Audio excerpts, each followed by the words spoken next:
Chapter 1, The Watchful Eye. The notification arrived on a Tuesday morning, nestled between a pharmacy coupon and a reminder about trash pickup. Sarah Vega almost deleted it along with the rest of the promotional clutter that filled her inbox each day. Her thumb hovered over the screen of her phone as she stood in her kitchen, coffee growing cold in her favorite muted blue mug, the one with the small chip on the handle that she kept meaning to replace but never did. Safe Harbor enrollment confirmation. Read the subject line. She opened it. The email was brief, clinical in its efficiency. It thanked her for her participation in the National Safe Harbor program, noted that her enrollment had been processed automatically based on eligibility criteria, and informed her that she would receive her identification materials within 7 to 10 business days. At the bottom, in slightly smaller text, it mentioned that participation was mandatory for all qualifying individuals and that additional information could be found on the program's official website. Sarah read it twice, her brow furrowing deeper with each pass. She had not enrolled in anything. She was certain of that. She was careful about what forms she signed, what boxes she checked online. Her mother had taught her that much, years ago, when identity theft was the terror du jour and every news broadcast carried warnings about protecting your personal information like it was precious metal. She set down her phone and picked up her coffee, took a sip, grimaced at the tepid temperature. Outside her kitchen window, the neighborhood was engaged in its familiar morning choreography. Mrs. Chen across the street was tending to her garden, methodically deadheading roses with the focused attention of a surgeon. 2 houses down, the Ramirez boys were shooting baskets in their driveway, their shouts and laughter carrying on the mild September air. A postal truck rumbled past, its familiar white bulk moving from house to house with bureaucratic precision. Everything looked exactly as it always did. Normal. Safe. The word felt important somehow, though Sarah could not quite articulate why. She returned her attention to her phone and navigated to the website mentioned in the email. The Safe Harbor program, according to its official homepage, had been established 6 months earlier as part of the National Security Preservation Act. The site was professionally designed, with clean lines and reassuring blue tones. Photographs showed diverse families smiling in parks, children playing on playgrounds, elderly couples walking hand in hand down tree-lined streets. The tagline beneath the main banner read, "Protecting communities. Preserving peace. Ensuring tomorrow." Sarah scrolled through the frequently asked questions section. The program, she learned, was designed to identify and monitor individuals who, based on algorithmic analysis of public records, social media activity, financial transactions, and other data points, were deemed to pose potential security concerns. The language was careful, repeatedly emphasizing that enrollment did not indicate wrongdoing, merely precautionary oversight. Participants would be subject to periodic check-ins, enhanced screening at certain locations, and what the site termed supportive intervention protocols, if behavioral patterns suggested elevated risk levels. The definition of risk remained conspicuously vague. Sarah felt something cold settle in her stomach, a sensation like drinking ice water too quickly. She was a substitute teacher. She volunteered at the public library on weekends. She had never been arrested, never been in serious trouble of any kind.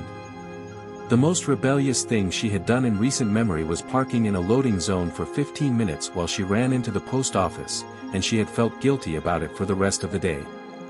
She clicked on the eligibility criteria link, but it simply loaded a page stating that specific algorithmic parameters were classified for security purposes, and that the system had been validated by independent auditors to ensure fairness and accuracy. No appeals process was mentioned.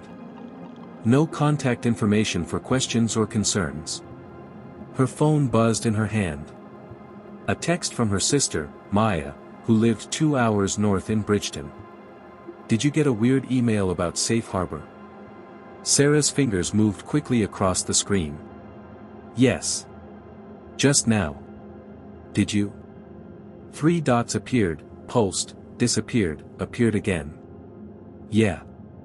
Marcus too. We're trying to figure out what it means." Marcus was Maya's husband, a software engineer who worked for a medical device company. Sarah tried to imagine what criteria could possibly link the three of them. A teacher, an accountant, and an engineer. Different cities, different social circles, different everything except blood relation in two cases. "I'm looking at the website now," Sarah typed. "It doesn't say much." "I know. That's what's freaking me out." Sarah walked to her living room and sank into the worn leather armchair that had belonged to her father. It still carried the faint scent of his aftershave, though he had been gone for 3 years. She pulled her knees up to her chest, a gesture from childhood that she had never outgrown, and continued reading. The website included testimonials from community leaders and security experts, all praising the program's innovative approach to threat prevention. There were statistics about prevented incidents, though the incidents themselves were never specified. There were assurances about privacy protections and civil liberties, delivered in the kind of soothing, vaguely official language that managed to say everything and nothing simultaneously. What the website did not include was any mechanism for opting out. Sarah thought about calling someone, but who? The police? To report what, exactly? An email? Her congressional representative? She had never contacted a politician in her life and had no idea if such a thing would accomplish anything beyond adding her name to some mailing list. A lawyer seemed excessive, expensive, and she was not even certain what legal question she would ask. She set her phone face down on the side table and closed her eyes, listening to the sounds of her house. The refrigerator hummed in the kitchen. A loose shutter tapped gently against the siding when the breeze caught it. Somewhere in the walls, pipes creaked and settled, the old house breathing in its sleep. When she opened her eyes, her gaze fell on the photograph that sat on the bookshelf across the room. It showed her father in his police uniform, taken perhaps 20 years ago, before the cancer, before the treatments that left him a shadow of the broad-shouldered man in the picture. He was smiling in that photograph, but his eyes carried a weight that Sarah had not understood as a child. She understood it better now. It was the look of someone who had seen what people were capable of doing to each other and had chosen to stand in the gap anyway, knowing it would cost him something. He had believed in protection. In service. In the notion that there were still people willing to put themselves between the vulnerable and the darkness. Sarah wondered what he would make of this email, this program, this algorithmic sorting of citizens into categories of trust and suspicion based on criteria no one would explain. She suspected he would have questions. Many questions. Her father had been a man who insisted on knowing exactly what he was being asked to enforce and why. She picked up her phone again and composed a message to Maya. "Let me know what Marcus finds out. I'm going to do some research." The response came quickly. "Be careful what you search for. I mean it." Sarah stared at that message for a long time, trying to determine if her sister was being paranoid or prudent. The fact that she could not decide felt significant in a way that made her deeply uneasy. The rest of the morning passed in a strange fog of normalcy. She showered, dressed, ate a breakfast she barely tasted. She had a shift at the library starting at 11, and she was grateful for it. The work would give her something to focus on, a structure to hold on to while her mind processed this new and unwelcome information. The library was quiet when she arrived, the Tuesday morning lull between the early crowd and the lunch rush. Helen Tran, the head librarian, was shelving returns in the fiction section, her movements efficient and practiced. She looked up when Sarah entered and offered a warm smile that crinkled the corners of her eyes. "Morning, Sarah. You're looking a bit pale. Everything all right?" Sarah hesitated, then shook her head. "I got a strange email this morning. About some government program. Safe harbor." Helen's expression shifted, the smile fading into something harder to read. She glanced around the empty library, then set down the stack of books she was holding. "Come to my office for a minute." They walked past the reference desk, past the children's section with its brightly colored bean bags and alphabet posters, into the small cluttered room that served as Helen's workspace. Helen closed the door, which she almost never did, and leaned against her desk. "I got the same email," she said quietly. 3 days ago. Sarah felt her breath catch. Have you found out anything about it? Helen folded her arms across her chest, a defensive posture Sarah had never seen her adopt before. I tried. I called the number on the website. Waited on hold for 45 minutes. When someone finally answered, they read me the same information that's on the FAQ page and told me there was no additional information they could provide. I asked what I had done to be flagged. They said the criteria were classified. I asked if I could speak to a supervisor. They said the supervisor would tell me the same thing. That's insane. That's what I thought. Helen's voice was carefully controlled, but Sarah could hear the anger beneath it, cold and sharp. So I started asking around, quietly. Turns out at least 6 people I know personally have received the same notification. Different backgrounds, different jobs, different political affiliations as far as I know. The only thing we seem to have in common is that we're all registered voters. Sarah sank into the chair across from Helen's desk. That can't be the criteria. Millions of people are registered voters. I know. Which means there's something else. Some other pattern the algorithm picked up on. And they're not going to tell us what it is. They sat in silence for a moment. Through the office door, Sarah could hear the faint sounds of the library, someone coughing, the rustle of newspapers, the distant chime that sounded when the front door opened. What are we supposed to do? Sarah asked finally. Helen's laugh was short and bitter. That's the question, isn't it? The email says participation is mandatory. It doesn't say what happens if you don't participate, but the implication is clear enough. And if we make too much noise, ask too many questions, we probably just confirm whatever suspicion put us on the list in the first place. This can't be legal. I'm sure they have lawyers who would argue otherwise. National security, prevention of terrorism, public safety. The courts have been pretty generous about what gets justified under those umbrellas. Helen rubbed her eyes, suddenly looking much older than her 53 years. My wife thinks I'm being paranoid. She says it's probably just a new form of background checking, that I should stop worrying about it. But I can't shake the feeling that something is very wrong here. Sarah thought about her father again, about the stories he used to tell about the slow erosion of trust in the neighborhoods he patrolled, the way fear could poison a community more effectively than any crime. We should document this, she said. Keep records of who's being enrolled, when, what happens next. If this is what I think it is, someone's going to need to prove it eventually. Helen looked at her with something that might have been hope or might have been resignation. Just be careful, Sarah. I mean that. Whatever this program is, it was created by people with resources and authority. We're librarians and teachers. We're not equipped for this kind of fight. But Sarah was thinking about her father's eyes in that photograph, about the weight they carried and the choice he had made to carry it anyway. Maybe that's exactly why we need to pay attention. She left Helen's office and returned to the circulation desk, checking in returned books with mechanical precision while her mind raced.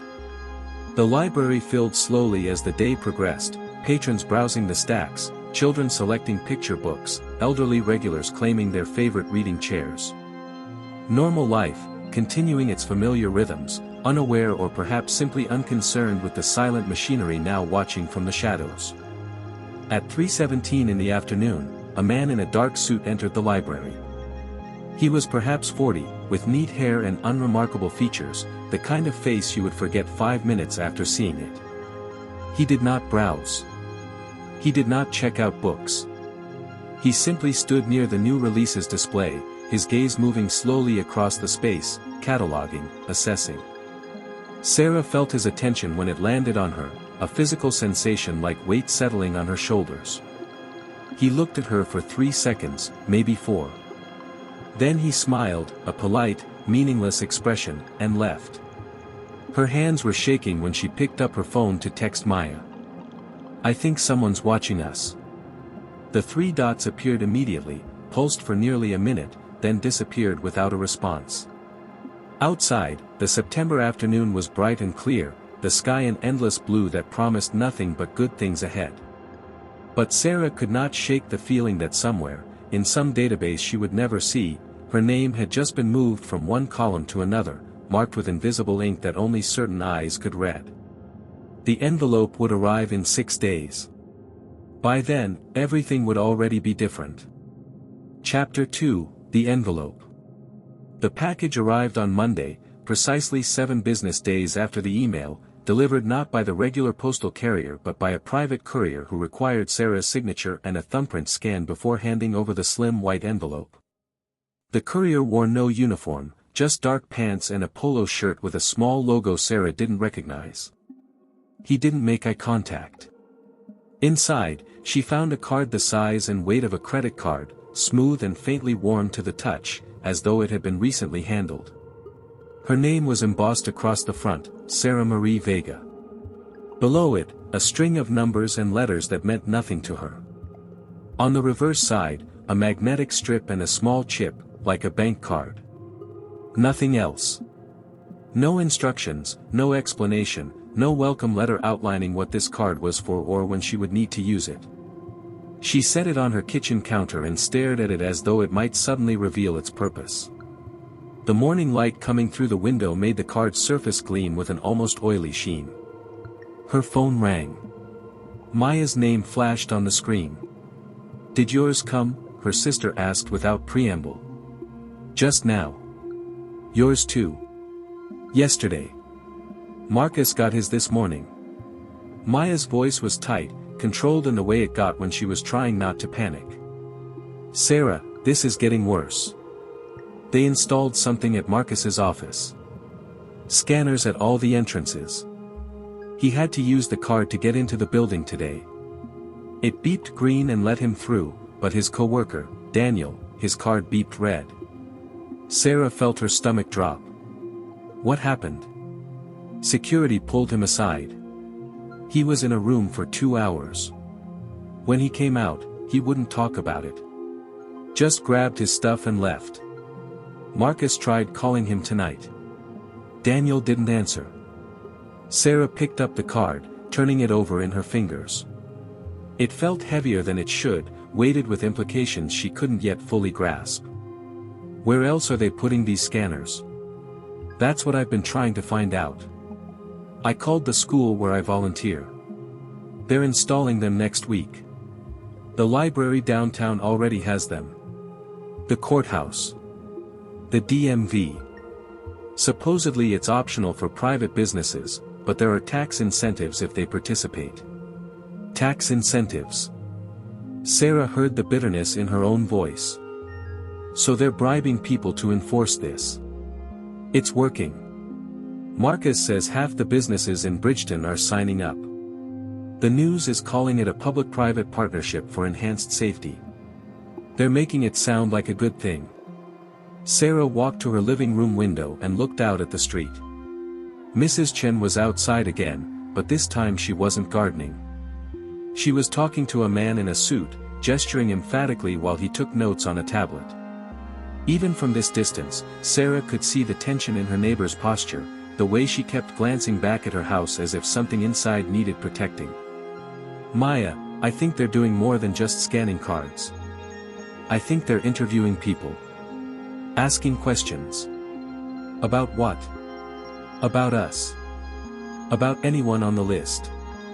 Sarah watched as the man in the suit handed Mrs. Chen what looked like a business card, then walked away toward a dark sedan parked 3 houses down.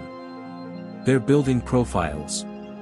They want to know who we talk to, what we do, where we go." Maya was quiet for a long moment. When she spoke again, her voice was barely above a whisper. "We need to be careful what we say. On the phone, I mean. They might be." She didn't finish the sentence. She didn't need to. "I know," Sarah said. After they hung up, Sarah sat in her father's chair and held the card in both hands. The smooth surface reflected her distorted face back at her, features warped and unfamiliar. She thought about all the places she went in a normal week. The grocery store. The bank. The library. The coffee shop where she sometimes graded papers. How many of those places would soon have scanners? How long before the card that beeped green today might beep red tomorrow? And what happened to people when it did? Outside, the dark sedan was still parked on the street. Sarah couldn't see anyone inside, but she knew someone was there, watching, waiting, documenting the ordinary movements of her ordinary life. She slipped the card into her wallet, where it settled next to her driver's license like a malignant twin. When she closed the wallet, she felt as though she had just locked something dangerous inside, something that would slowly poison everything it touched. The card would open doors. But Sarah was beginning to understand that it would close far more. Chapter 3, The Red Light. The scanner at the grocery store appeared on a Thursday, mounted beside the automatic doors like a tumor growing on the building's face. Sarah noticed it immediately when she pulled into the parking lot, the sleek black panel with its glowing blue sensor eye, a small screen above it displaying the store's logo and a message in friendly sans serif font, "For your safety and convenience." She sat in her car for 5 minutes, hands gripping the steering wheel, before she finally forced herself to get out. She had groceries to buy. Milk was running low. She was out of bread. These were normal things, necessary things, and she refused to let fear keep her from living her life. The sensor beeped green when she held up her card. The doors slid open. Inside, everything looked exactly as it always had, the same fluorescent lighting, the same arrangement of produce bins and refrigerated cases, the same tired pop music filtering through overhead speakers. She grabbed a cart and began to shop, trying to ignore the way her heart was hammering against her ribs. She was in the cereal aisle, debating between brands, when she heard it. A sound different from the gentle beep that had greeted her entrance. This was sharper, more insistent. An alarm. Sarah abandoned her cart and moved toward the front of the store, staying close to the end caps, watching. A woman stood frozen at the entrance, her card still held up to the scanner. The screen above the door had changed from welcoming blue to harsh red. The word "hold" flashed repeatedly. The woman was young, maybe 25, wearing scrubs that suggested she worked in healthcare. Her face had gone pale, eyes wide with confusion and mounting fear. "I don't understand," she was saying to no one in particular. "I just used this at work this morning. It was fine. It was green." 2 men in polo shirts with security printed across the back emerged from somewhere Sarah hadn't known the store had a security office. They approached the woman with practiced efficiency, their movements calm but purposeful in a way that made Sarah's skin crawl. "Ma'am, we need you to come with us," the taller one said. "Why? What did I do?" The woman's voice was rising, panic bleeding through. Other shoppers had stopped to watch, carts abandoned mid-aisle, creating an audience for this small public humiliation. "It's just a routine verification. Please come with us. I'm not going anywhere until someone tells me what's happening. This is insane. I need to buy groceries. I just got off a 12-hour shift, and I need to." The second security guard stepped closer, his hand moving to something on his belt. Not a weapon, Sarah realized, but a radio. "Ma'am, you can come voluntarily, or we can call the police to assist. But you're not entering this store until your status is verified." The word status hung in the air like something toxic. The woman looked around at the watching faces, perhaps hoping someone would intervene, would protest this absurdity. But people just stared, silent, complicit in their silence. Some looked sympathetic. Others looked vaguely satisfied, as if this woman's misfortune confirmed something they had always suspected about the world and their place in it. Finally, the woman lowered her card and followed the security guards toward the back of the store, her shoulders hunched, her movements those of someone who had just learned that the ground beneath her feet was not as solid as she had believed. Sarah realized she was shaking. She returned to her cart, grabbed it with both hands to steady herself, and continued shopping because she didn't know what else to do. But the normalcy of the act felt obscene now, a betrayal of the woman who had just been led away for the crime of triggering an algorithm's displeasure. She was loading groceries into her car when her phone rang. An unknown number. She almost didn't answer, but something made her thumb swipe to accept the call. Ms. Vega? A woman's voice, professionally pleasant. This is Jennifer Caro from the Safe Harbor Community Liaison Office. I'm calling to schedule your first check-in appointment. Sarah's mouth went dry. Check-in? Yes, all program participants are required to complete an initial interview within 30 days of enrollment. It's nothing to be concerned about, just a brief conversation to ensure we have accurate information and to address any questions you might have. I have an opening next Tuesday at 2 p.m. Does that work for you? And if it doesn't? A pause, slight but noticeable. I'm sorry. If Tuesday doesn't work for me. If I'm busy. Teaching. I see. The pleasant tone didn't waver, but something beneath it hardened. Well, Ms. Vega, these appointments are mandatory. Failure to attend could result in a status adjustment, which I'm sure you prefer to avoid. I have some flexibility in scheduling, though. Would Wednesday morning be better? Sarah thought about the woman in the grocery store, the red light, the word hold. Tuesday is fine. Wonderful. You'll receive a confirmation email with the address. Please bring a valid photo ID and your safe harbor credential. And Ms. Vega? It's important that you come alone. Family members and legal representation aren't permitted in initial interviews. The call ended before Sarah could respond.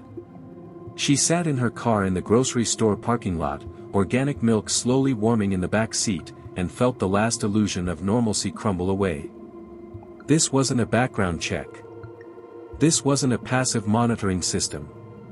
This was active, aggressive, invasive.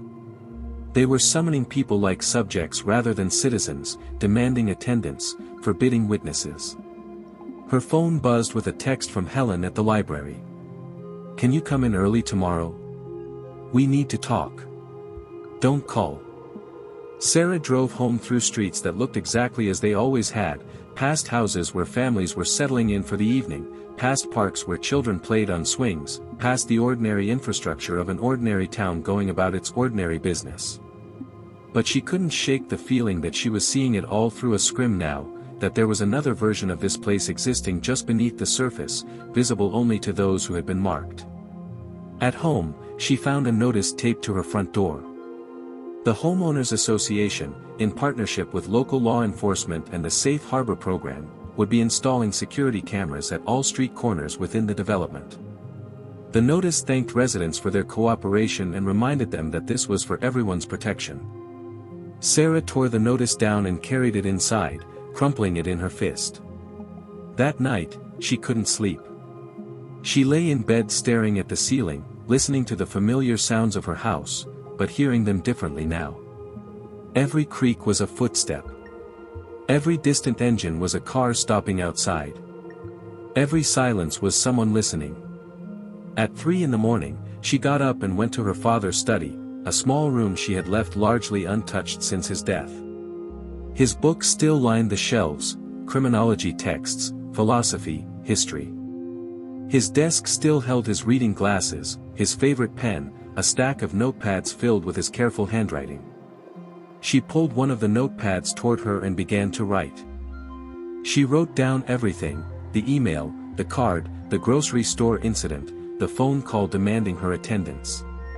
She wrote down names of others she knew who had been enrolled. She dated each entry. She was methodical, factual, resisting the urge to editorialize or interpret. If this was going to get worse, and every instinct told her it would, someone needed to be keeping a record. Someone needed to be documenting what was being done in the name of safety, what was being justified under the banner of protection. Her father had taught her that truth mattered, even when it was dangerous. Especially when it was dangerous. Outside her window, a car moved slowly down the street, its headlights off. It paused in front of her house for 10 seconds, 20, 30. Then it continued on, disappearing around the corner. Sarah kept writing. The appointment was in 5 days. She had no idea what they would ask her, what they were looking for, what answers might turn her card from green to red. But she knew, with a certainty that settled in her bones like cold, that the interview was not designed to help her. It was designed to sort her. And somewhere in a database she would never see, people she would never meet were deciding which pile she belonged in. Chapter 4, The Interview. The building had no sign. Just an address on a street Sarah had driven past 100 times without noticing the nondescript office complex set back from the road. Gray concrete, tinted windows, a parking lot half empty at 2 in the afternoon. She sat in her car for several minutes, watching the entrance, trying to calm the nausea that had been building since morning. A camera above the door tracked her as she approached. The scanner beside the entrance beeped green when she held up her card, and the lock disengaged with a mechanical click that sounded final, like something closing behind her that wouldn't easily open again. Inside, the reception area was aggressively neutral, beige walls, commercial carpet, fluorescent lighting that made everything look slightly unreal. A woman behind a desk smiled without warmth and asked for her ID. Sarah handed over her driver's license and watched as the receptionist scanned it, entered information into a computer, then directed her to sit and wait. The chairs were uncomfortable, designed to prevent lingering. Sarah was the only person in the waiting area. On the wall, a television played a silent news broadcast. The closed captions scrolled across the bottom. Safe Harbor program shows promising results in pilot cities. Crime rates down 12% in areas with full implementation. Community leaders praise innovative approach to public safety. Ms. Vega? A man stood in a doorway she hadn't noticed before. Middle-aged, pleasant face, wearing business casual attire that seemed calculated to put people at ease. I'm David Chen. Thanks for coming in. If you'll follow me. She followed him down a hallway lined with identical doors, each marked only with a number. He opened door 7 and gestured for her to enter. The room was small, containing only a table and 2 chairs. No windows. A camera in the corner, its red light steady and unblinking. Please, have a seat. Chen settled into the chair across from her, placing a tablet on the table between them. Can I get you some water? Coffee? No. Thank you. Alright then. Let's get started. This should only take about an hour. He tapped the tablet screen, scrolling through what appeared to be a file. Her file, Sarah realized. Now, you're a substitute teacher, is that correct? Yes. And you work primarily in the Riverside School District? Yes. How long have you been teaching? 6 years. Chen nodded, making a note on the tablet. And before that? I was in graduate school. Education policy. But you didn't finish? Sarah felt her jaw tighten. My father got sick. I came home to help care for him. That's admirable. Chen's tone suggested it was anything but. Your father was a police officer, correct? For 30 years.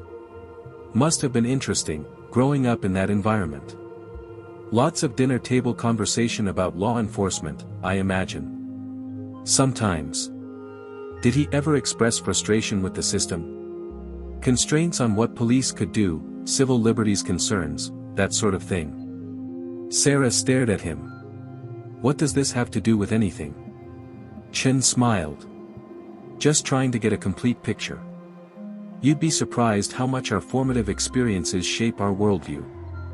For instance, we note that you've been quite active on social media recently. Several posts critical of government surveillance programs. One in particular called them, let me see, he consulted the tablet, digital authoritarianism disguised as security. That was 3 years ago. Before this program even existed. Yes, but it demonstrates a pattern of thinking, doesn't it? A certain distrust of authority, a tendency toward paranoid interpretation of public safety measures. The word paranoid landed like a slap. Sarah took a breath, forcing herself to stay calm. I think asking questions is different from paranoia. Of course. We encourage civic engagement. Chen leaned back in his chair, studying her. Tell me about your sister. Maya. You two talk often. A few times a week. And her husband, Marcus. You know him well. Well enough. He works in medical technology. Has access to sensitive patient data, health records, that sort of thing. Sarah's hands clenched beneath the table. I don't know the details of his job. But you've discussed this program with them. With Maya and Marcus. It wasn't a question. Sarah felt ice slide down her spine. They had been listening. To phone calls, to text messages, to private conversations she had assumed were still private in some fundamental way. We're family, she said carefully. We talk about things that affect us. And what have you told them about your feelings regarding Safe Harbor? That I don't understand why I'm enrolled. That I'd like more transparency about how the system works. Chen made another note. You've also been asking questions at the library where you volunteer. Talking to other participants, collecting names, comparing experiences. Why is that? I'm trying to understand what's happening. Or organizing resistance. The accusation hung in the stale air. Sarah felt her heart hammering but kept her voice level. I'm a substitute teacher and a library volunteer. I'm not organizing anything. I'm trying to figure out why my government suddenly considers me a threat when I've never broken a law in my life. No one said you were a threat, Ms. Vega. You're simply in a monitoring category. Preventive oversight. Surely you can understand the value in identifying potential problems before they manifest. Based on what? What did I do? What pattern did your algorithm find that justified putting me on a watch list? Chen's expression didn't change, but something in his eyes hardened. The specific criteria are classified for security reasons, as I'm sure you know. But I can tell you that the system analyzes thousands of data points, social connections, communication patterns, ideological indicators, behavioral markers. It's extremely sophisticated. Far more accurate than human judgment. You're asking me to trust that I've been fairly evaluated by a system I'm not allowed to examine, using criteria you won't explain, with no opportunity to contest the results. You understand how totalitarian that sounds? The word was out before she could stop it. Chen's fingers stopped moving on the tablet. Ms. Vega, I'm going to give you some advice. This attitude, this confrontational, suspicious posture, it's not helping your status. The program is designed to identify individuals who pose risks to community safety. The more cooperative you are, the more willing to engage constructively, the more likely your status is to improve. But if you continue down this path of resistance and agitation, the system will interpret that as validation of the initial assessment. Do you understand what I'm saying? Sarah understood perfectly. Comply or be punished. Accept the surveillance or be deemed worthy of more surveillance. It was a closed loop, self-justifying, immune to appeal. I understand, she said quietly. Good. Chen stood, signaling the interview was over. You'll need to check in again in 30 days. You'll receive notification of the date and time. In the meantime, I'd encourage you to think carefully about your communications, your associations, your online presence. Everything you do is contributing to your profile. Make sure you're contributing positively. He opened the door and waited for her to leave. Sarah walked back down the hallway, through the reception area, out into the afternoon sunlight that felt harsh and accusing after the fluorescent dimness inside. Her hands were shaking so badly she could barely get her key into the ignition. She sat in her car and watched the building's blank facade, wondering how many other rooms like that existed behind those tinted windows, how many other people were being interviewed at this exact moment, questioned about their thoughts and associations and family conversations. Her phone buzzed. A text from an unknown number: your status has been updated. Review your current level at safeharborprogram.gov. Sarah pulled up the website on her phone. She had to enter her credential number and answer 3 security questions before the system would display her profile. When it finally loaded, she stared at the screen for a long time. Her status bar had been orange when she checked it last week, the second level of 4, indicating routine monitoring. Now it glowed yellow, the third level, enhanced observation. 1 level away from red.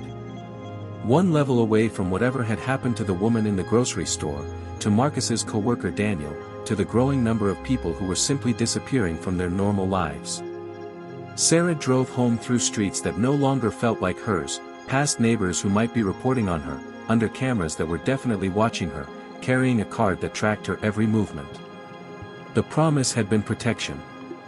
What they had delivered was a cage that looked exactly like freedom until you tried to leave. Chapter 5, The Cost of Questions. Winter came early that year, or perhaps it only felt that way to Sarah. The days grew shorter, colder, the light thinner and more uncertain. 3 months had passed since her interview with David Chen. 3 months of check-ins and questions, of watching what she said and where she went, of feeling the invisible walls closing in 1 degree at a time. Maya stopped answering her calls in November.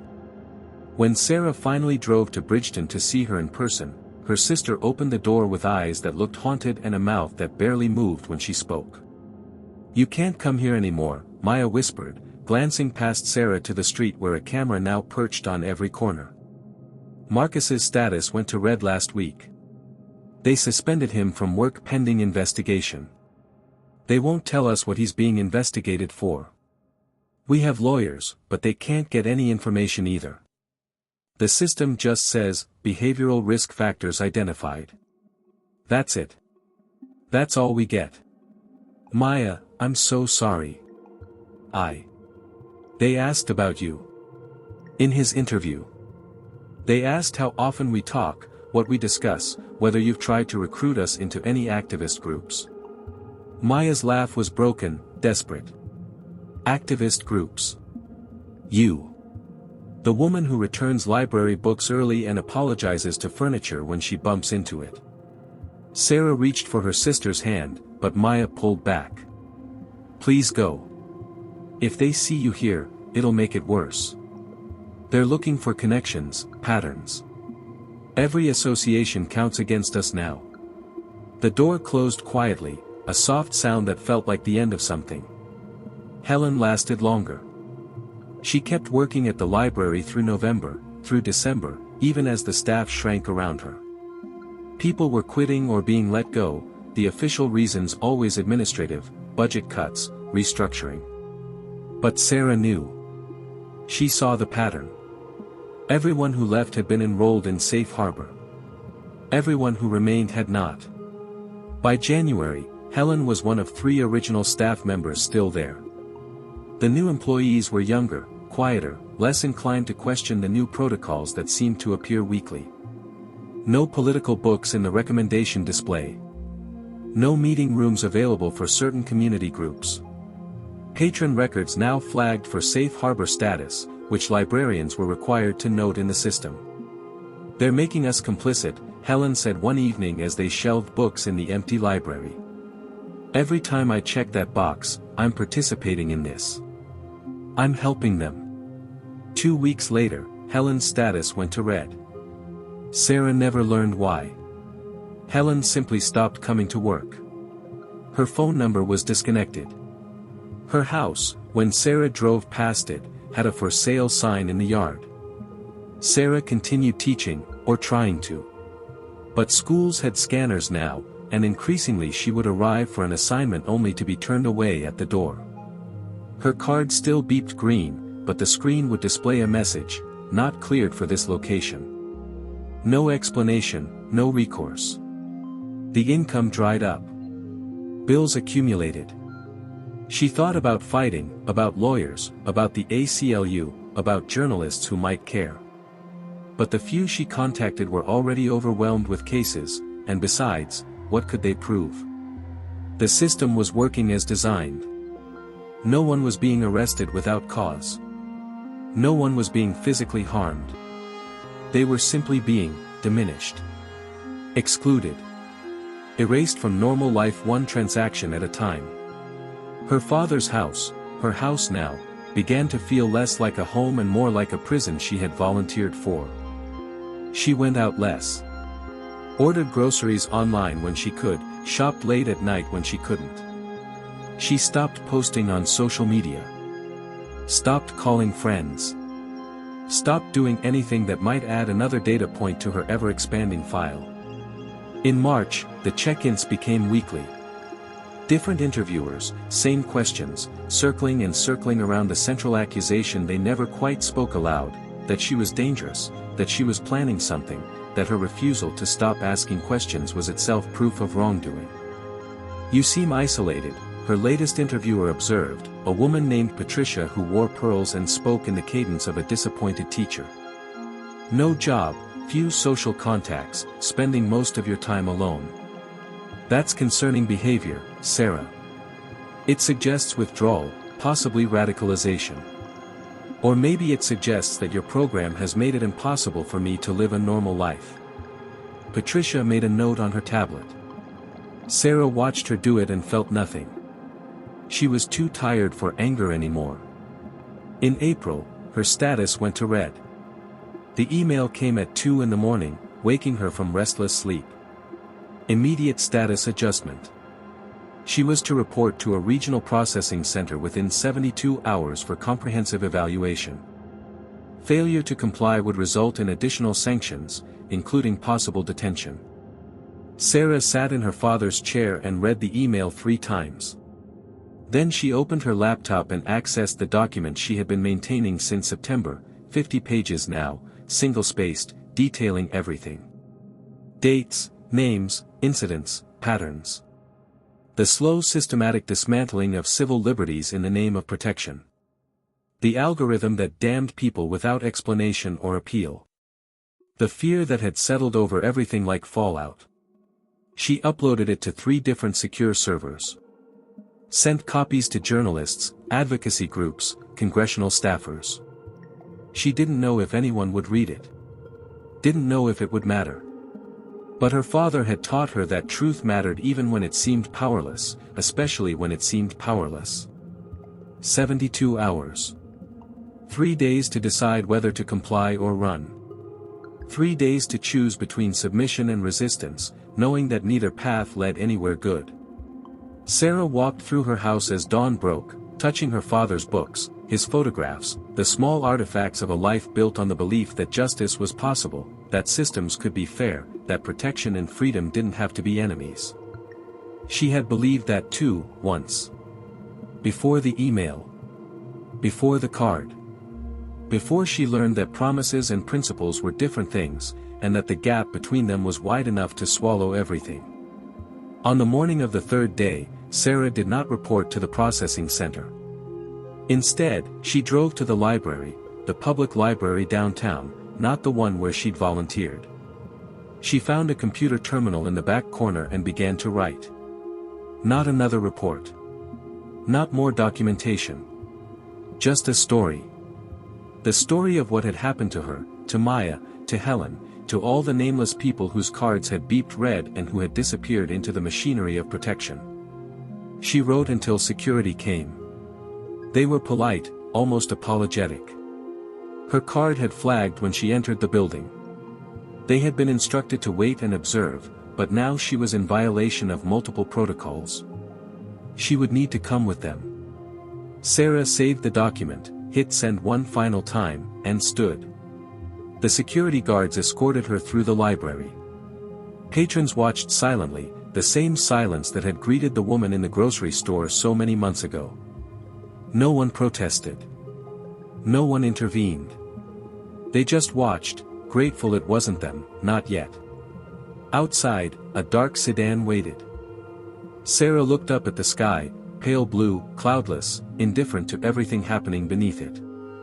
She thought about her father, about the weight in his eyes, the cost of standing in the gap. She understood that weight now. Understood that some things had to be witnessed, had to be spoken, had to be resisted even when resistance seemed futile. They had promised protection. They had delivered fear, control, the slow suffocation of everything that made freedom real. And somewhere, in the vast digital architecture that monitored and sorted and judged, her file was being updated one final time. Another data point. Another warning to others who might think to question, to document, to remember. Sarah got into the car. The door closed with a sound like a period at the end of a sentence. But the story wasn't over. Stories never are, not really. They just wait in the silence, patient as stones, for someone brave enough or foolish enough to pick them up and carry them forward into whatever comes next. The sedan pulled away from the curb and disappeared into traffic, one more ordinary vehicle on an ordinary street in an ordinary town where extraordinary things were happening in plain sight. And the cameras watched, and the algorithms calculated, and the promise of protection continued to devour the very thing it claimed to defend.